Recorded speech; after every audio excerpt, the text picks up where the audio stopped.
Oh yeah, my friends, you have a card picked, you have a card selected, it doesn't matter. In this case, the Four of Hearts. That card gets placed in the middle of the deck, and here we're going to make the outrageous claim that it's not going to matter where their card is, because we're going to do a little bit of a transposition almost. Watch. Here's all it takes. You see that? That's all it takes. Believe it or not, my friends, inside the card box, you could hear it. You could hear it. We have one card and one card alone. You don't think. No. No. The King of Spades, right? The King of Spades, was that your card? No? Well, this has gone awfully wrong. Okay, this is interesting. What card did you pick? What card did you pick? Oh, okay. Let's go through the deck. A little bit interesting you would pick that card because, it's actually not in the deck. It's actually not in the deck. Four of Hearts, if I recall, it's not in the deck. You could see that there's no Four of Hearts in the deck. And you know why that is? Because the card's in the card box. I know what you're thinking, but turn it over yourself. And of course, they turn it over and they see that, my friends, this trick has come to a successful conclusion. Fun, simple switch, right? So that's all it is. It's not going to be a hard routine to do, but this is one of those things that really hits them hard and they don't see coming. We as magicians take this stuff for granted. I know what I said. And we think that they've seen all this stuff. No, they haven't. So if you incorporate a routine like this that might seem simple to a magician, it's definitely going to be novel to a participant. It's very simple. We just take any card we want. We're going to shove that inside of the card box and we are good to go. Make sure to clean your card box too. That's kind of gross. Here we're going to have a card selected and controlled to the top of the deck. Let's say the Ace of Clubs. And I'm just going to in-jog it, push in on the in-jog and get a break.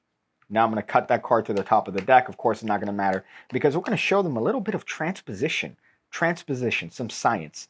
So you just control the card to the top of the deck and riffle at the card box, which is going to introduce some air and push that card box a little bit further, and it's going to add a nice little magical moment to this particular routine. So at the same time that now I bring attention to a card appearing inside of the card box, I'm just getting a break underneath the top card of the deck.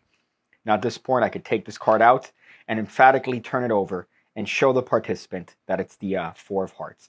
Now here, you're going to have a lot of misdirection, and it's going to be up to you how you want to switch this card. In performance, I did Marlowe's Retention of Vision switch, which is a beautiful, wonderful switch. However, that's not going to be the same case for every performing situation. So you could do a top change if that's going to be more appropriate in your particular environment. When you do the top change, of course, you're going to be top changing this card, and there's going to be a lot of cover because, well, you've just deflated the audience. They think everything's gone wrong. So now you just put the card back in the box and you go, man, that sucked.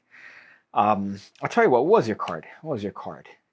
What? No way that was your card. And you spread to the deck after giving the deck a cut, bearing that card that was on top, initially in the middle, and you go, wait, that's impossible that you picked that card. See, look, it's not in the deck.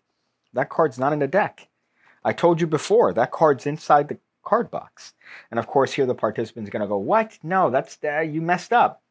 And you could have them go inside the card box, take the card out, turn it over, and of course, be surprised when the card is inside the card box. They just saw it not to be their card. So how could, this doesn't make, and of course you have a wonderful effect here that the participant is probably going to lose their minds for.